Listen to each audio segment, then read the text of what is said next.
सूबे में। 100 साल में सबसे बड़ी आपदा आई है। पिछले 100 साल में दुनिया के किसी देश ने ऐसी मुसीबत नहीं देखी। पिछले साल की शुरुआत में जब कोरोना संक्रमण फैलना शुरू हुआ तो पूरी दुनिया का ध्यान तुरंत अपनी स्वास्थ्य सुविधाओं की तरफ गया।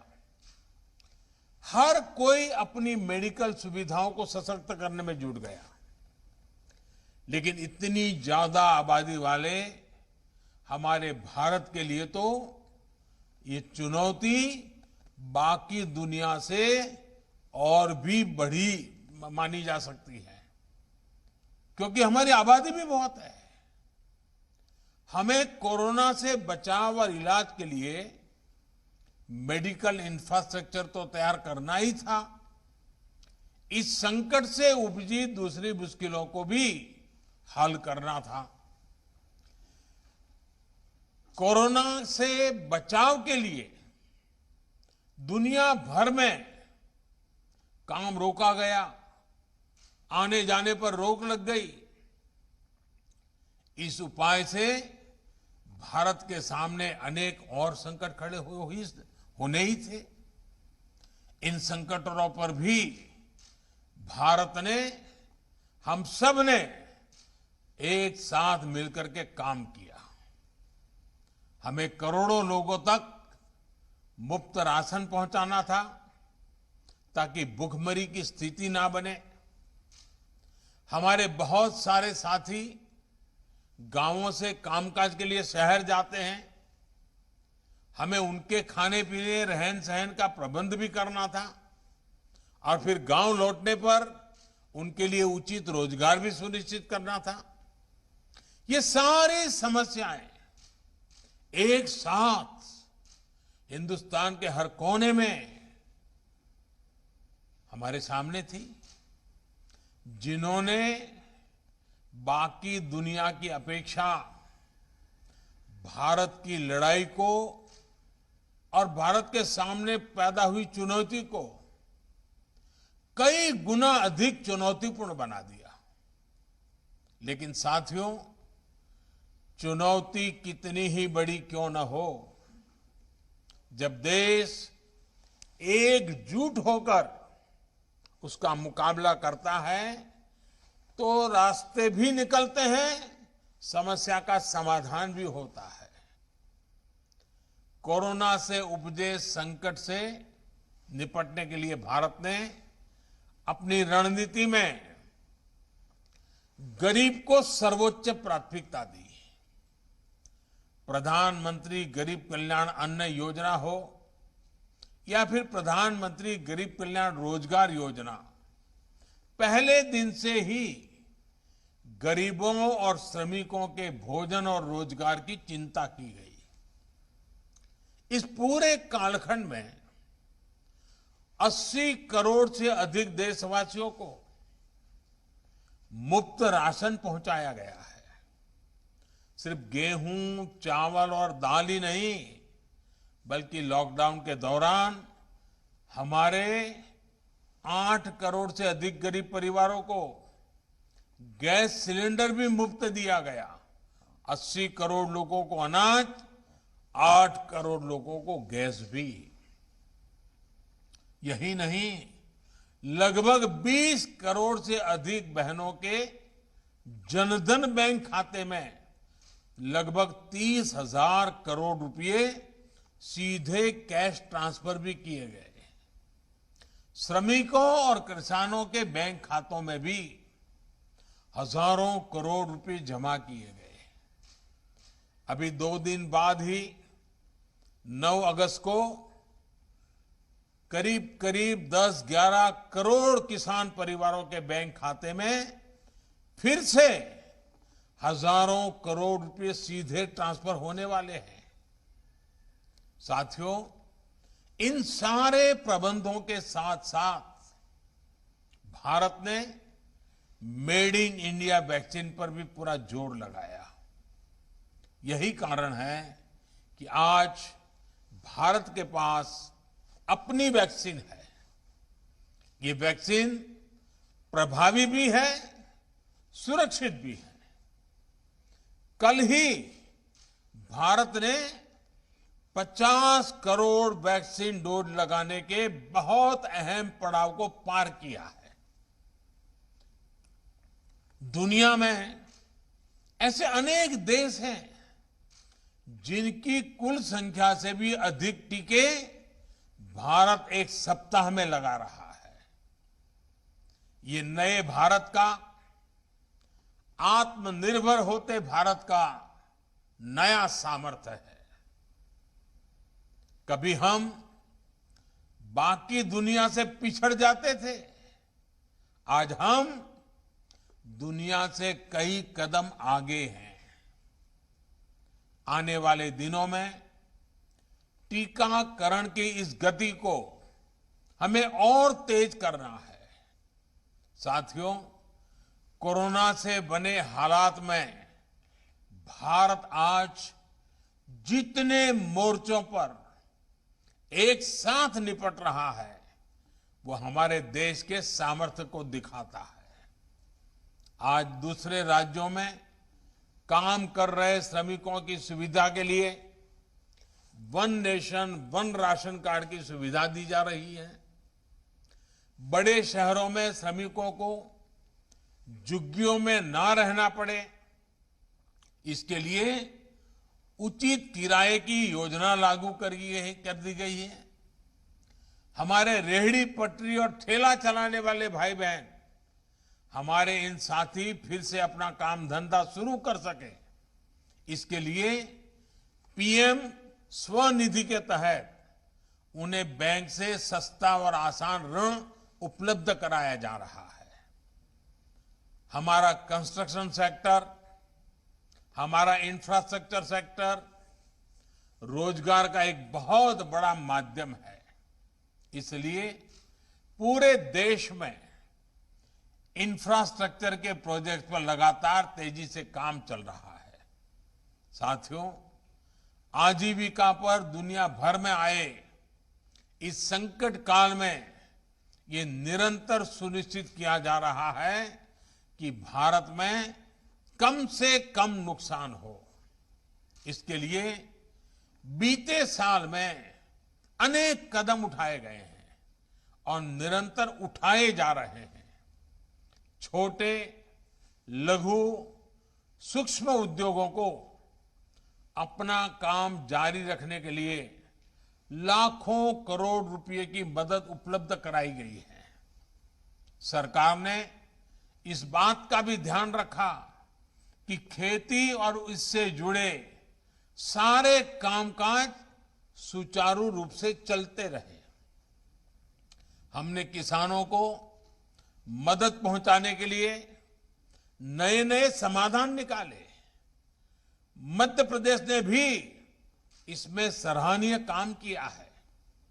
मध्य प्रदेश के किसानों ने रिकॉर्ड मात्रा में उत्पादन भी किया, तो सरकार ने रिकॉर्ड मात्रा में एमएसपी पर खरीद भी सुनिश्चित की।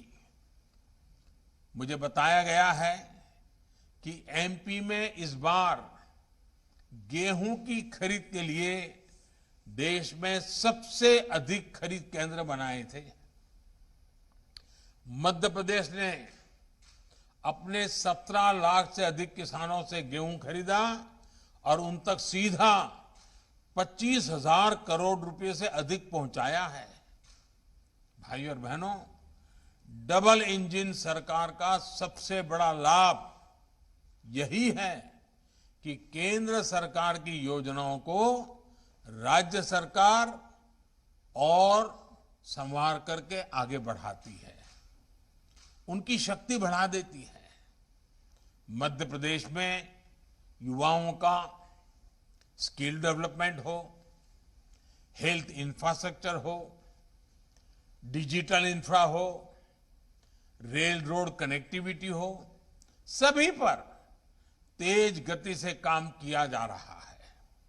शिवराज जी के नेतृत्व में मध्य प्रदेश ने बीमारू राज्य की पहचान को काफी पहले ही पीछे छोड़ दिया है। वरना मुझे याद है एमपी की सड़कों की क्या हालत होती थी। यहां से कितने बड़े बड़े घोटालों की खबरें आती थी। आज एमपी के शहर स्वच्छता और विकास के नए प्रतिमान गढ़ रहे हैं। भाई और बहनों, आज अगर सरकार की योजनाएं जमीन पर तेजी से पहुंच रही हैं, लागू हो रही हैं, तो इसके पीछे सरकार के कामकाज में आया परिवर्तन है। पहले की सरकारी व्यवस्था में एक विकृति थी। वो गरीब के बारे में सवाल भी खुद पूछते थे और जवाब भी खुद ही दे देते थे। जिस तक लाभ पहुंचाना है उसके बारे में पहले से सोचा ही नहीं जाता था।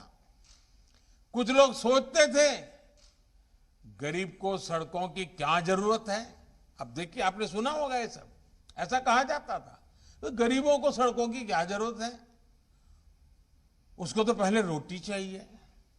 कुछ लोग ये भी कहते थे कि गरीब को गैस की क्या जरूरत है, खाना तो वो लकड़ी के चूल्हे से भी बना लेगा। एक सोच ये भी थी कि जिसके पास रखने के लिए पैसा ही नहीं, वो बैंक खाते की क्या करेगा, बैंक खातों के पीछे क्यों लगे हो। प्रश्न ये भी किया जाता था कि गरीब को ऋण दे दिया तो उसको चुकाएगा कैसे। दशकों तक ऐसे ही सवालों ने गरीबों को सुविधाओं से दूर रखा। ये एक प्रकार से कुछ न करने का बड़ा बहाना बन गया था। ना गरीब तक सड़क पहुंची, ना गरीब को गैस मिली, न गरीब को बिजली मिली, न गरीब को रहने के लिए पक्का घर मिला, न गरीब का बैंक खाता खुला, न गरीब तक पानी पहुंचा। परिणाम ये हुआ कि गरीब मूल सुविधाओं से दशकों तक वंचित रहा और छोटी छोटी जरूरत के लिए गरीब दिन भर जद्दोजहद करता रहा। अब इसको हम क्या कहेंगे। मुंह में तो दिन में 100 बार गरीब शब्द बोलते थे, गरीब के गाने गाते थे, गरीब के गीत गाते थे, लेकिन व्यवहार ये था, ऐसी चीजों को हमारे यहां पाखंड कहा जाता है। पाखंड।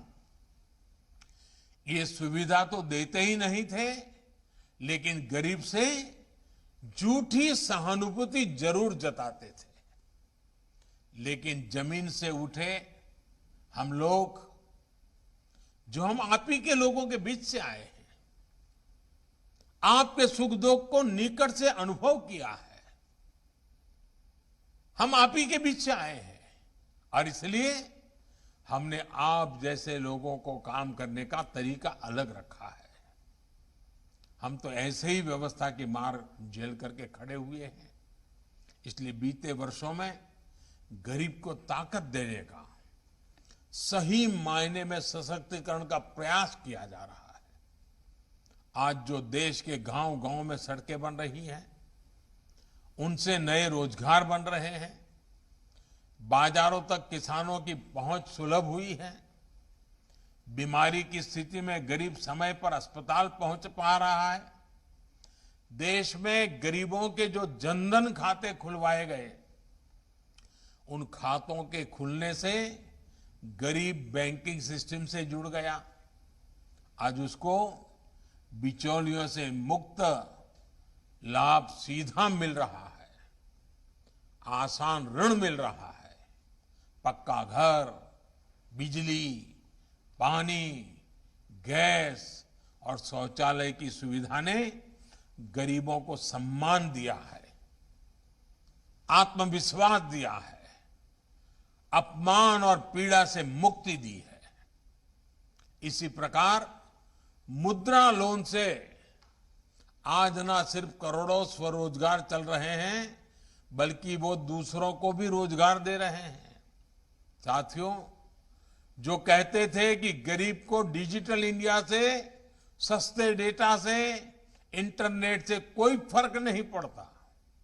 वो आज डिजिटल इंडिया की ताकत को अनुभव कर रहे हैं। भाई और बहनों, गांव गरीब आदिवासियों को सशक्त करने वाला एक और बड़ा अभियान देश में चलाया गया है। ये अभियान हमारे हस्तशिल्प को, हथकरघे को, कपड़े की हमारी कारीगरी को प्रोत्साहित करने का है। ये अभियान लोकल के प्रति वोकल होने का है। इसी भावना के साथ आज देश राष्ट्रीय हथकरघा दिवस, नेशनल हैंडलूम डे मना रहा है। और जब हम आजादी के 75 वर्ष मना रहे हैं, आजादी का अमृत महोत्सव मना रहे हैं, तब ये 7 अगस्त का महत्व और बढ़ जाता है। आज हम सब याद रखें, आज 7 अगस्त के ही दिन 1905 में स्वदेशी आंदोलन की शुरुआत हुई थी। इसी ऐतिहासिक दिन से प्रेरणा लेते हुए 7 अगस्त की तारीख को हथकरघा को समर्पित किया गया है। ये गांव गांव में, आदिवासी अंचलों में हमारे अद्भुत शिल्पियों, अद्भुत कलाकारों के प्रति सम्मान जताने और अपने उत्पादों को वैश्विक मंच देने का दिन है। भाइयों और बहनों, आज जब देश आजादी का अमृत महोत्सव मना रहा है, तब ये हथकरघा दिवस और भी महत्व रखता है। हमारे चरखे का, हमारी खादी का, हमारी आजादी की लड़ाई में कितना बड़ा योगदान है, ये हम सभी जानते हैं। बीते सालों में देश ने खादी को बहुत सम्मान दिया है। जिस खादी को कभी भुला दिया गया था, वो आज नया ब्रांड बन चुका है। अब जब हम आजादी के 100 वर्ष की तरफ नए सफर पर निकल रहे हैं, तो आजादी के लिए खादी की उस स्पिरिट को हमें और मजबूत करना है। आत्मनिर्भर भारत के लिए हमें लोकल के लिए वोकल होना है। मध्य प्रदेश में तो खादी रेशम से लेकर अनेक प्रकार के हस्तशिल्प की एक समृद्ध परंपरा है। मेरा आप सभी से, पूरे देश से आग्रह है कि आने वाले त्योहारों में हस्तशिल्प का कोई न कोई लोकल उत्पाद जरूर खरीदे, हमारे हैंडीक्राफ्ट को मदद करे। और साथियों, मैं ये भी कहूंगा कि उत्सवों के उत्साह के बीच हमें कोरोना को नहीं भूलना है। कोरोना की तीसरी लहर को आने से हमें ही रोकना है और रोकना ही होगा। इसके लिए हम सभी लोगों को मिलकर काम करना होगा। मास्क, टीका और 2 गज की दूरी, ये बहुत जरूरी। हमें स्वस्थ भारत का संकल्प लेना है, समृद्ध भारत का संकल्प लेना है। एक बार फिर आप सभी को मेरी बहुत बहुत शुभकामनाएं। और आज पूरे मध्य प्रदेश में 25,000 से ज्यादा मुफ्त राशन की दुकानों पर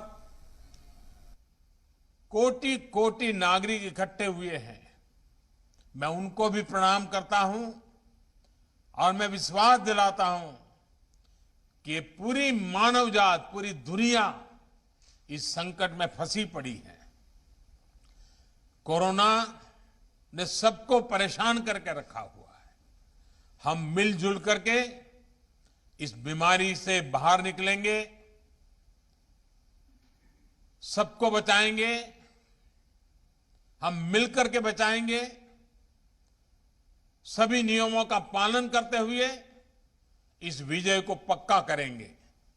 मेरी आप सबको बहुत बहुत शुभकामनाएं। धन्यवाद।